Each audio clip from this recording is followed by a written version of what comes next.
What if Naruto had all kekkei genkai part 7? Let's go. From that day on, Naruto was celebrated as a hero, as the strongest in the academy, and he would later prove that over and over and over again. He proved it in every practical exam, where he was always able to complete the task easily. If it was doing a transformation jutsu or a regular clone jutsu, he did it with ease. He also almost got 100% on every test that he took. Theoretical tests, this is. And even though he didn't always get full marks, he was usually the highest in the entire class. Unless Shikamaru got in trouble and he had to actually try. Which, well, if he even studied for half an hour, he would get 100% with ease. And it's not even close. But whenever Shikamaru didn't even try, well, Naruto was on top.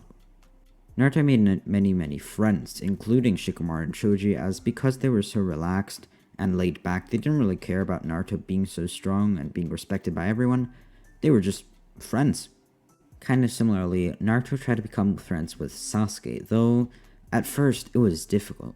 Sasuke wasn't very open to any kind of relationship, if friends, best friends, or family, or anything. He was depressed, is what Naruto thought. But little by little, Naruto got through to him. They started sitting together, even though they didn't talk much, it was still something. Then they started exchanging test scores, as Sasuke started to want to be better than Naruto. Their rivalry started quite a long time ago, when they had their battle at the first day of the academy, and now over the months and years, that grew larger and larger, and it became the main conflict in the class. A rivalry between Naruto, a random kid that came out of nowhere, and Sasuke, the last remaining Uchiha, a prodigy. However, somehow this random kid kept one-upping the last Uchiha. However, still, both of them grow very quickly, and would likely become shinobis that the world had never seen before. Naruto wasn't sure exactly when it happened, but one day, Sasuke put up a smile. And then the next day, a little more. And then the next, and the next, and the next. And Sasuke seemed to be happy for once. It was completely different than what Naruto was used to, and really anyone. But the look was fitting for Sasuke. Yeah, they'd only seen him as a depressed kid, sad, all the time, not wanting any social interaction. But this, it suited him really well, and everyone loved it. And with Sasuke recovering from his family trauma, Naruto became his new brother. And whilst of course they still had the rivalry, it wasn't something bad. They just wanted to, be better than each other. But not in a hurtful manner. It was a brotherly, a friendly rivalry. And Sasuke started to open up to the rest of the class as well. Of course, Naruto's best friend also became one of Sasuke's good friends, Ino. And so that became the trio of danger. 2 brotherly shinobi and 1 kunoichi from the Yamanaka clan. One time Iruka took on teams of 5 of students, just to see how far they are. This was 2 years into the academy, by the way. So pretty much half of their time. Now, of course the students weren't expected to win, and of course Iruka wouldn't go full force. It wasn't a fight to the death, or really a fight graded on anything. It was just kind of a fun exercise that Iruka wanted to do to try to power out some of the students that were still hyperactive after a long day. But the results were something that no one expected. Out of the group of 5, which consisted of Shikamaru, Choji, Ino, Sasuke, and Naruto, of course the trio Sasuke, Naruto, and Ino stood out. And they were able to work together diligently to actually beat Iruka. They attacked from all sides, and with their speed, Iruka had to use more and more of his own power. And now they were even fighting on a Genin level, and that turned into a high Genin level, and then what some would even consider a low Chunin level. And then Iruka forfeited the match. He said that he'd lost. as all three of the students stopped in their tracks, who were all at the same time about to attack Iruka from each side. It was really impressive, and even Shikamaru, who never really cared that much for anything in the class, was very impressed. And even he was interested in how the three did that. He knew they were pretty amazing, but beating a Chunin at the age of 10? That's really impressive. Rumors spread throughout the village, and the team got even more recognition than they already had. Of course, they were all heirs to a clan. Well, except for Naruto. But the rest was already highly valued. I mean, the entire clan was basically heirs to their respective clans. You had the Inuzuka, Yamanaka, Sasuke with the, well, last Uchiha, and so on and so forth. But these three now were just even better, already being on at least a Genin level at the age of 10. Anyways, the next 2 years seemed to pass by pretty quickly. Of course, quite a few things happened, not just with the Genin, but the entire village. But time seemed to fly by. And then, there was only 1 week left until the Genin exams.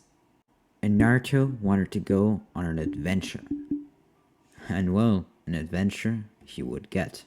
He told Ino and Sasuke about something that he overheard in the Hokage's office. It was to Chunin talking to the Hokage. Naruto always had a pretty close relationship to the third, but never saw him as really that close. He was a leader. But now, Naruto could prove his worth, not just to the village leaders, but to the civilians, and also to himself and his friends. Naruto was going to do the mission faster than the Chunin could. He overheard that the Chunin would only arrive next day at morning. So, Naruto would have about 12 hours to complete this mission before the Chunin arrive and take his thunder. Steal his thunder, rather. Naruto, we can't let you do this. I hate to agree, but Ino's right, Sasuke said. No, guys, you don't understand. This is how I'm gonna become famous. Naruto was of course joking. He never really had that much of a desire to become famous or anything like that. He just wanted, a little bit of recognition, as we all do. Well, if you're determined to do this, then I'm gonna go with you, Ino said, with a serious look on her face. Once again, hate to agree, but I'm in too, Sasuke responded to their not even asked question. Really, guys? See, you're coming along then. I mean, I'm not hearing any no's, so... We're going? Yes, Naruto, we're going. Alright, everybody, you have 20 minutes to pack your things. Let's do this, Naruto yelled, and then ran off to his home. And his home was still the Yamanaka compound. He had offered many times to get his own apartment or something like that, but the Yamanakas refused. They had come to see Naruto as one of their own. Not just his own close family, of course Ino's family, but all of the Yamanakas. They loved Naruto. Naruto was truly one of them. No one knew of his clan or heritage or anything. He was one of them, truly. So yeah, Naruto and Ino still lived together. So they both quickly ran to their rooms, and so did Sasuke, grabbed all their stuff, including kunai, some bandages, enough water, and a little bit of food, as they would probably be out for a few hours. And all of them, very nervous, went out of the leaf. They told the village guards that they would just look at some plants and herbs outside the forest. Well, rather, outside the village gates in the forest. They were suspicious, but then let it go. They knew of these three Genin, well, soon to be Genin, as really strong. So they knew what they were doing, hopefully. And so this team was let on the loose. The team of Ino, Naruto, and Sasuke. Naruto had pretty good directions on where to go, though only the walking bit would alone take an hour. It was pretty far away. Well, not necessarily far, but the way to get there was a little bit difficult. There was mountains, rivers, lakes, and animals in the way. A lot of brown bears. But when they finally arrived, they saw a village that seemed to have been ransacked. How could this happen to anyone? Ina asked. I don't know, but we gotta fix it. And fast. Naruto responded. I don't think we have to look far, Sasuke says. What do you mean by that? We don't know exactly where our enemies are gonna be, do we? Sasuke sighed. Just turn around, Naruto. As there were 15 thugs standing right behind Naruto. Sasuke wasn't too scared, as they were lucky that it wasn't any shinobi. But Naruto was just excited to fight. Ino was the most cautious out of the three, and was ready to attack, but also ready to, well, help anyone if they needed a bandage or anything. Of course she was still gonna fight though. She's not just a medic. Though, she always had dreams of training under Tsunade, one of the most known and respected kunoichi ever. And perhaps one day, she would find Tsunade and bring her back to the Leaf Village. That was her dream. But for now, they'd have to fight some thugs. Naruto and Sasuke rushed in as fast as they always did, without any kind of plan. Ino stayed back a little bit. Of course, she could try to use her Yamanaka techniques, which allowed her to switch the bodies of others, or rather control the bodies of others for a short time, but she kind of needed defense as she was completely vulnerable when she did that. However, luckily, Naruto put up some clones of his before rushing into battle. And now, Naruto and Sasuke were fighting about 13 of the thugs all on their own.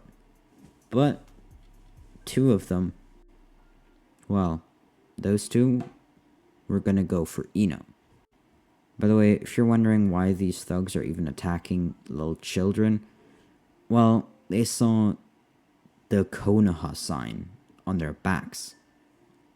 Each one of the three kids had some form of a sign that they were from Konoha. Of course, Sasuke had the Uchiha logo, Naruto, the Uzumaki/Whirlpool sign on his sweater, and then Ino kind of had a mix of the Whirlpool sign that was traditional to be worn in the Leaf Village, but also kind of her Yamanaka style clothing. It was, as said, a mix. And so the thugs thought that perhaps there was going to be, well, Konoha ninjas sent out to eliminate them. Which they were not wrong. Just, it wasn't these children. Naruto, now seeing that Ino was being threatened, immediately went back from offense and tried to defend Ino. Though, once he arrived, he saw that Ino didn't need any help. She had already taken out both of the thugs. And so now she saw that she didn't need to play defensively and use her combination techniques. She could just fight offensively, just like Naruto and Sasuke were. These thugs really weren't that strong, which was weird. And so, finally, after another 5 minutes, Ino, Naruto, and Sasuke took out 15 thugs, all on their own. And whilst they were fighting, all of the villagers inside this small settlement had come out to look, and they saw little children beating up people who had oppressed the entire village for quite a little bit. Someone who seemed to be much older than all the others, likely the village elder, came up to talk to the three, along with one middle-aged man and one middle-aged woman. Perhaps his guards or something like that. We thank you, children, from the bottom of our hearts. We cannot give you any compensation, sadly, but we still appreciate you a lot, and you may stay in our village for as long as you may, as long as you want, and as long as you can. That last bit sounded intimidating to Ino, but she shook it off, and with a little feast that the three children were spoiled with, they then left once more to Konoha. The whole trip only took, well, about 2.5 hours. And so the story of gathering herbs was actually kind of believable, as when they came back, the three children said exactly the same thing. They were just gathering herbs. And so nothing was suspected, and now they were all ready to head to the Genin exams with already much more experience than the entire class combined. The tests were really easy. Of course, the written part, the theoretical part, and then shuriken stuff. It was all aced by all three of the now Genin. And so, they all got their headbands. Naruto and Sasuke, of course, both put it on their head. Well, on their forehead. But Ino decided to switch it up and put it on her thigh. On her left thigh, to be exact.